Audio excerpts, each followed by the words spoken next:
All right, welcome back, everybody. Let's get into that interactive part of the show. And we start off with the stories of the day. And this is what's going to be covered on our news diaries. So obviously, we give this to you every day. Should you require information, you can call the 24-hour hotline on 0800 029 999, or you can download that WhatsApp COVID support service, and that number is 0600 123 456. All right, here's the stats for COVID-19 in South Africa. The Western Cape is really moving fast ahead with us, but warnings that, don't look and think, oh, the Western Cape, this is what many are saying is going to be spreading to the rest of South Africa as well. So numbers to watch, 11,262, that the caseload in the Western Cape. Gauteng, 2,400, KZN, 1,650, the Eastern Cape, 2,215, the Free State 180, Limpopo 93, Mpumalanga 93 as well, the Northwest 72, and the Northern Cape 38.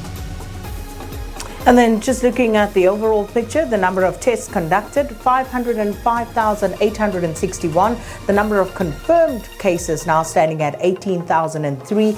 Recoveries, 8,950. There have been 339 deaths. And the number of active cases this morning, 8,714. All right, so the interesting global perspective is 4.9 million cases at this point in time. So we're almost at 5 million cases globally. That's up 113,000 cases from yesterday's number.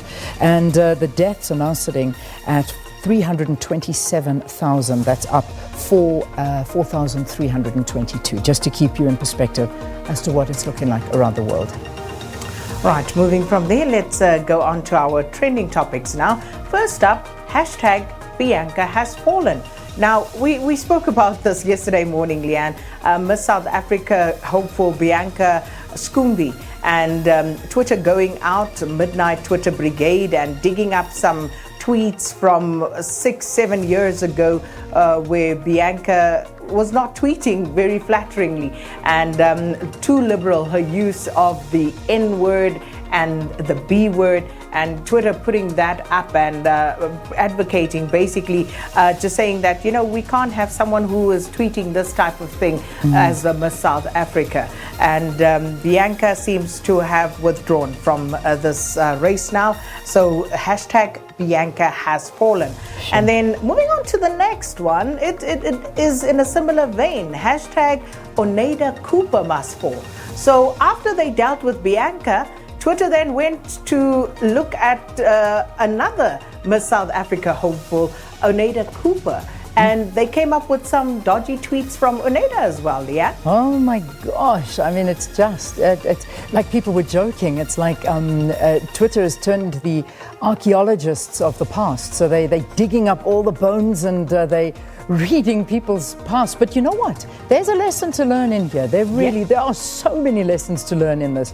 First and foremost, what you put there, we've said this before, what you put on social media and onto the web stays there, and you will be judged by it. So that's the first thing. And the second thing is, just the train of thought. And these are young individuals, and it is worrying if this is the way that the youth are speaking when, there's been talk of so much change and people trying to move forward, and yet this is how, we're still hearing people speaking, and it's very upsetting to see. But yeah, this is Twitter, this is social media, and there are lessons. There are a lot of lessons to learn. So every morning you wake up to somebody else that must fall, and I feel sorry for the rest of the contestants if they've got anything to hide or if they've got anything out there. Clearly, it's going to be found out. So here's the next one.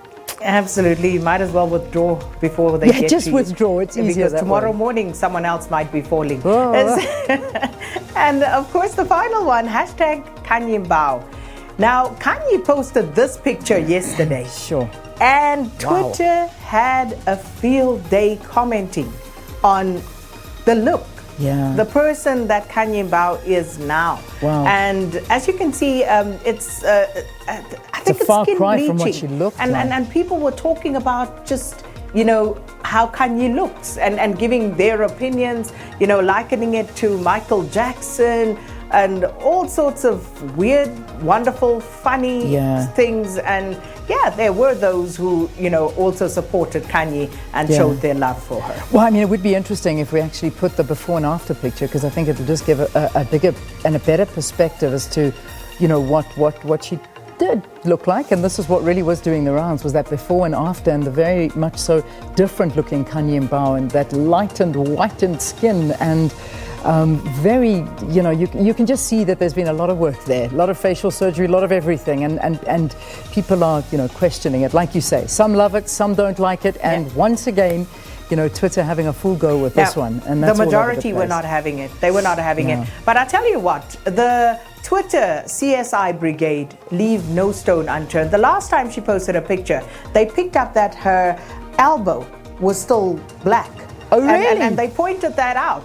And yesterday they were like, those armpits are still a bit stubborn, hey? And, Are you serious? They leave nothing. The Twitter CSI vicious bunch. No, Sakina, I can't.